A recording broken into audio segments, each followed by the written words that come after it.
Inano nila, sinarado.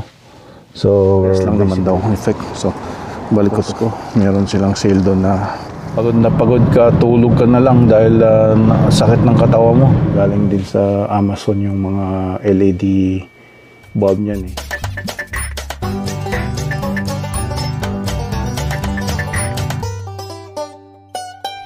Yeah, boy.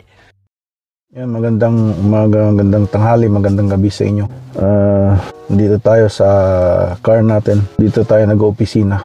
Maganda naman eh. Pagka, maganda yung panahon. It's, May 27. But kahapon mas maaraw. Ngayon makulimlim. So yan, nagda-download lang tayo ng firmware. Mag-update tayo ng firmware sa machine. Tapos, yun, galing ako sa isang school ngayon. Nag-replace ako ng transfer belt. Yan, so, opisina na natin, wala na tayong branch office dito. Inananala, sinarado. So, we're basically working from home. It goes direct to the customer. So, tapos, minomonitor nila sa online kung saan ka nakadispatch. Ganyan. Tapos, yun doon nila nakikita. So, yun, July 1st, June, May pala ngayon eh. So, July 1st, may 1% tax cut, no? Sa 22 million Canadians. Ayon kay Mark Carney. Tapos, sa ano rin, tawag nito, 22 million Canadians. Tax cut. Yan, trabaho natin dito sa car, opisina, using the cell phone, internet provided naman ng employer yung phone tsaka yung data and everything. So yeah, it's good to go. And dito tayo sa Central NG main. Yan, nagliligay yung mga Pilipino sa Gateway Conot Hill dito sa Prince George. So, ang work natin is remote. So, sa kotse, sa bahay, opisina ko nga eh sa kitchen table. And magandang umaga, tanghali, gabi, kung saan man kayo naroon. Ngayon, Wednesday, hump day. Ang ganda ng araw. Pagka hump day, Wednesday, middle of the week, no? Inaasam-asam natin ganito pagka weekend at hindi ganyan ang nangyayari, but we're not gonna be negative, so we'll get the best of it every day, make the best of it pala. Yan, so yan, itong downtown Prince George. Yan, may construction dito. Yan, bagong building na yan, ang bilis parang nilagay lang Lego.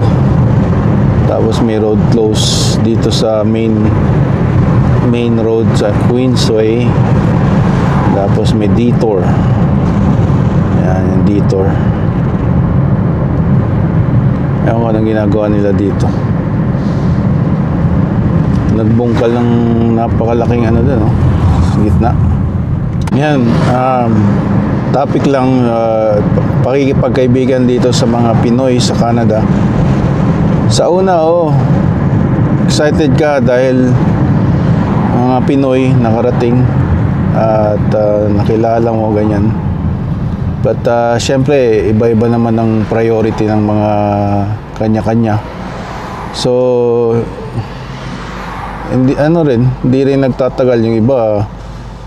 I have seen na magkaibigan, tapos biglang nag-aaway dahil sa something na malit na bagay, pinag-awayan. It's either yan, sa loyalty check, ganyan. Minsan sa utangan. Utangan nyo. So yung iba nagsiselos dahil kinaibigan mo yung kaaway niya, ganyan-ganyan. Ayan yung mga napapansin ko sa mga Pilipino. Karamihan, hindi naman lahat. Yan. It's 8:30, sarado pa pala ang Costco. Wala pang mga sasakyan eh. Pero I think nag-open sila ng 8:30. Parating pa lang mga tao. Time is it? What time is it? What time is the sign says? Oh, 9 o'clock pa pala. Monday to Friday, 9. Okay. Lesson learned. Pagas kaya tayo. Pagas na lang tayo. Nandito na rin tayo. Nasa malapit na sa E. Quarter pa naman, pero siyempre E. Malapit. For enough. Enough gas to get you somewhere. Yan. Alrighty. Ba? Ang gas natin is $1.28. Mura. Doon sa regular, $1.43. Good. Si ano nga pala yung dome, defense dome ni Donald Trump, inaana naman tayo. Tinitreaten tayo na maging 51st state. 61 billion ang cost pagka andito yung maging 51st state. Pero pagka 51st state daw, walang cost sa dome. Yung missile dome yun eh. Kumbaga kung may umatak na missile, kakalabanin ng parang yung Star Wars na inano ni Reagan yun eh. Si Reagan ang propose noon pa.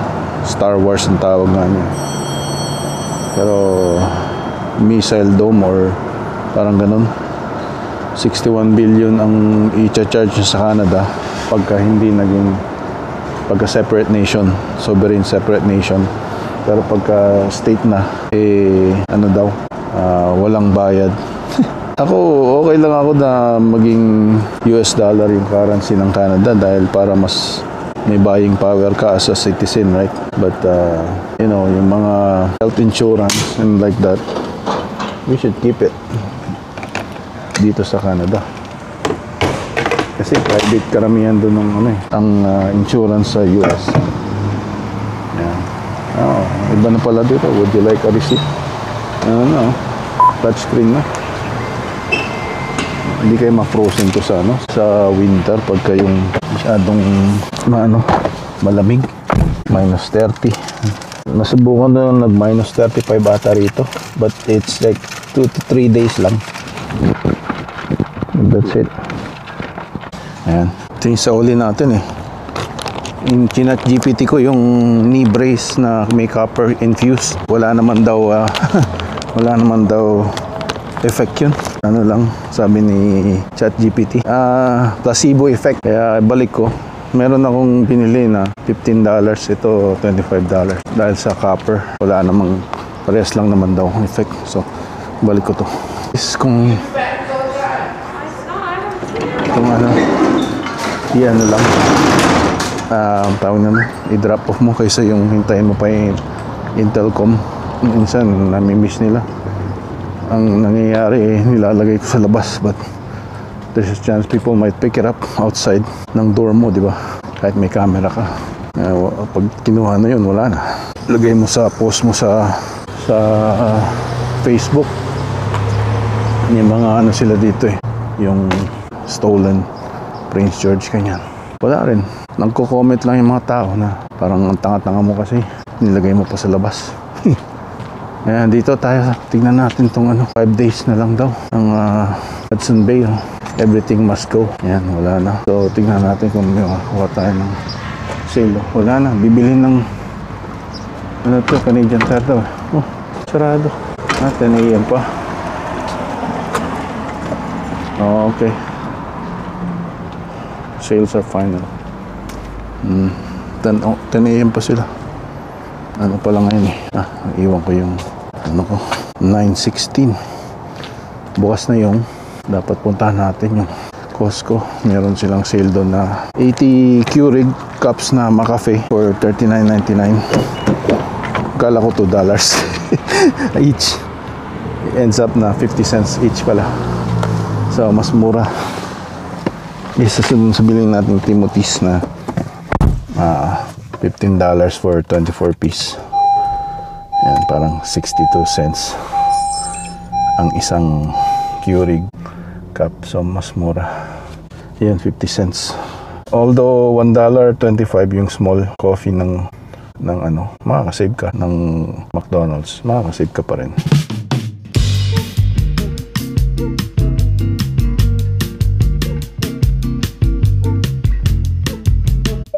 Hindi parang maisama din namin sila mamit Ayan, natin experience sila. Pero sana Ganda ng cloud. tayo ng lugar na hindi Yeah. gano'n ka-init.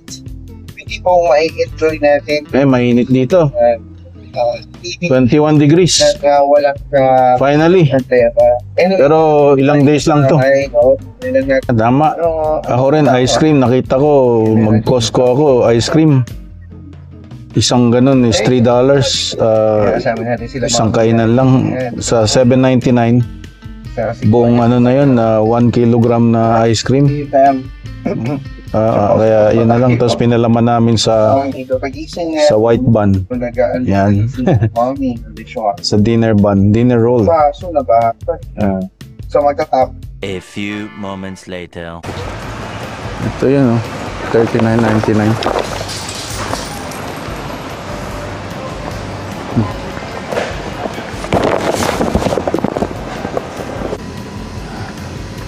Ito dito, mga ano ka. Yung sabi ni Life with the Cornels, nahilo yung kanyang asawa nung after ng pamasahe. Yan. Saan na ba yan?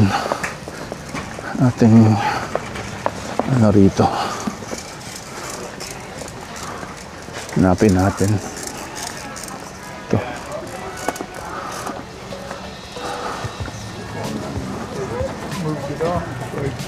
Look at this. Oh, we're covered everywhere. $14.99.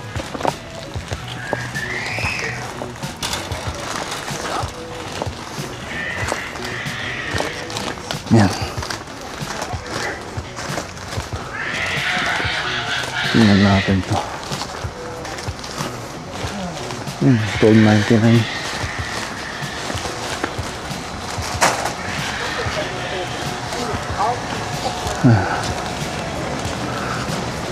Dalawa kinuha nating sun chips para kasi nag-sale. Paborito naman natin to. At saka minsan lang sila meron nito eh. Nawawala agad. Kaya umuha lang tayo.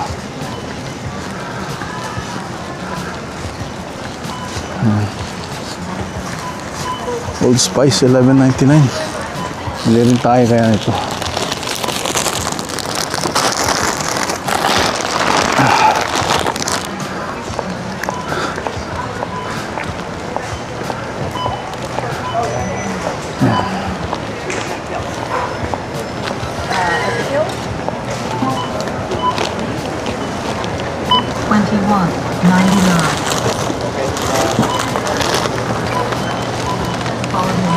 Please scan your membership card or touch.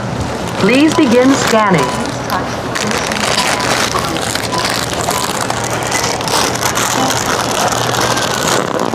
$7.49. Place your item. $2. $7.49. Credit. $2. $49.99. Credit. $10. $16.49. Credit. $4.50. Follow the instructions on the pin pad.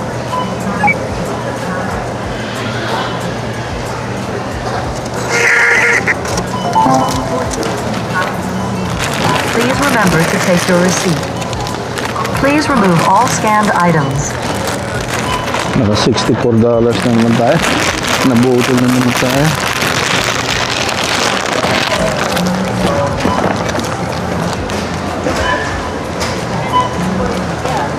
Ayan.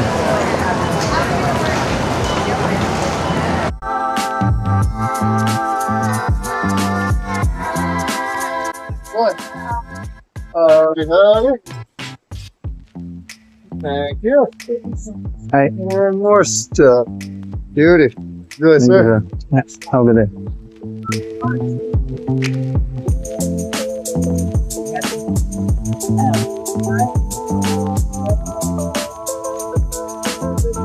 Ayan. Ganda ng araw, oh.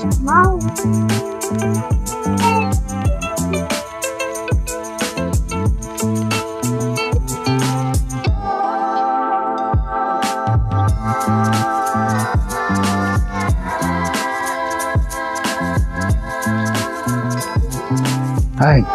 Most vloggers, mga introvert, this is the means of expressing themselves, kumbaga. Kaya nagbablog. Pero as na 100% may mga, siyempre yung mga celebrity, ganyan. Natural na extrovert yung mga yun. Tapos nalagyan pa sila ng vlogging. Kaya it's okay. Mahal ng ano, Old Spice, Dragon Blast. Mabango naman to. Ay nako. Alright.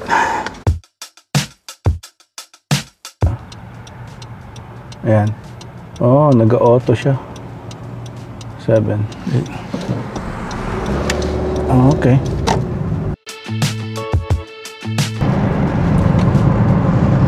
Ayan. Dito 30 lang. So kailangan natin mag-30. Minsan may mga talagang ano, may mga naghihintay lang na pulis. So kailangan i-30 mo lang talaga. Between 30 35. Ayan. Kasi pagka above 40 ka na, yun, titigitan ka na. Yan, 34, 33. Yan ang speed natin. Dito tayo mag-right. Nainit na talaga, no? Ayan.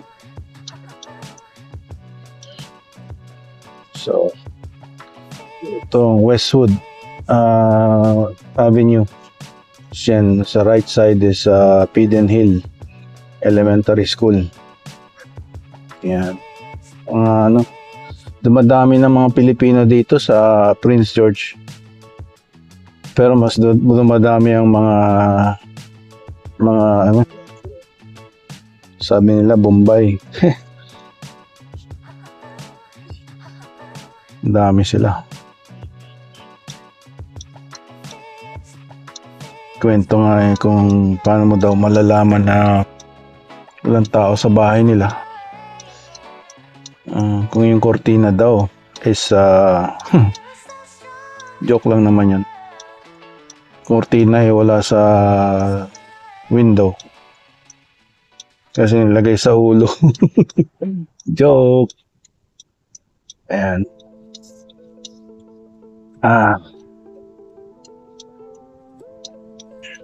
Ang ganda ng panahon.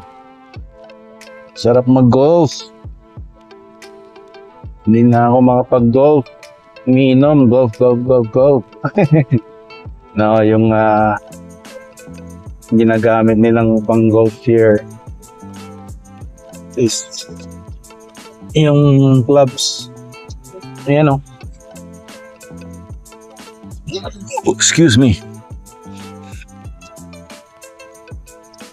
Meron akong podcast na pinapakinggan na ang Canada ay nagiging communism. Yung parang nangyayari sa Venezuela daw. Ang control ng media, devaluation ng dollar. Kasi mas pabor sa mga tawag nun. Ewan ko paano pabor sa ano yun? Sa corporate pabor dahil mas yung mga American companies pag devaluate yung dollar, mas mababa yung dollar, mas konti yung ibabayad nila.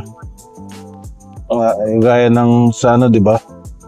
Ang labor mahal dito kasi sa North America. So di-evaluate nila. I don't know who, but maybe the government is trying to do that. Pabor para sa mga corporation. At saka dinadamihan nila ng immigrants na international students, temporary foreign worker. Yung temporary foreign worker, meron palang na ipagbawal sa mga sektor na mga healthcare. Pwede sa mga fruit pickers, farmers, butcher, mga ganyan. Yun kasi yung mga ayaw ng mga Canadians na trabaho eh. Ayun, pwedeng gawin nilang temporary foreign worker yun. Yung mga ganong klaseng trabaho well, Tim Hortons is mostly yung mga estudyante ng mga immigrants na doon nag-i-start, right? Mga teenagers doon nang start ng kanilang trabaho. Like me, for example, I came here as a teenager. Nagtrabaho ako sa Walmart, nagtrabaho ako sa Eaton's noon. Then I did shipping and receiving. Yan. So, yung shipping and receiving, grabe. Talagang medyo mataas at that time, but pagod na pagod. Yung leather jacket na galing sa isang truck na 18-wheeler, ililipat mo sa rack, rolling rack. Tapos ilipat mo sa kabilang truck ulit. Parang freight forwarding company. Alala ko pa yun eh. Umpisa ako ng alas 4 ng madaling araw, matapos ng alauna. Pag uwi mo, pagod na pagod ka, tulog ka na lang dahil sakit ng katawan mo. Na-exercise ka talaga. Banat yung katawan at buto mo at that time. Grabe no. Alala ko nun, $8 something, $8.20, parang ganun, or $8.15. Above the minimum. Kasi nabutan ko, $7 something yung minimum ata dito sa Canada. And then now it's, dito sa BC is 17 sa June 1st, tataas na uli. Ayan, grabe. Nga pala yung ating ito, ano ba to? 16. Tapos yung Sun Chips, $5.49. Tapos yung McCafe, $40. Dating $50. Dati $35 lang to eh. $29.99 yan, abutan ko eh. Tapos meron siyang tax na $2, $1.99. Subtotal is $62.96. Total is $64.95. Ano yung Dragon Blast? Ito Dragon Blast, yung Old Spice. Yan, Dragon Blast. Wala ko si Blast. May nakalimutan pa pala tayo. Ayusin natin tong ilaw. Binalik ko yung sa Costco eh. Kasi galing Costco rin to eh. Hindi naman nagtagal. So meron tayong niintay sa Home Depot. Kasi yung LED na pwede sa dim. Eh kaso hindi naman dinidim. On off lang. Ito yung dinidim. Yung galing din sa Amazon yung mga LED bulb niyan eh. Parang mas maliliit na bulb. Ito nga eh. Ay, yan nag-on. Ibig sabihin na gumagana. Nawawala yung isa niyan eh. Maliliit yan eh. Yan, tingnan mo. Yan. Daylight. Parang may araw nga. Yan ang ating vlog for today. Don't forget to like, subscribe, and hit the notification bell para updated kayo sa ating mga videos. Hit it! Bookmark!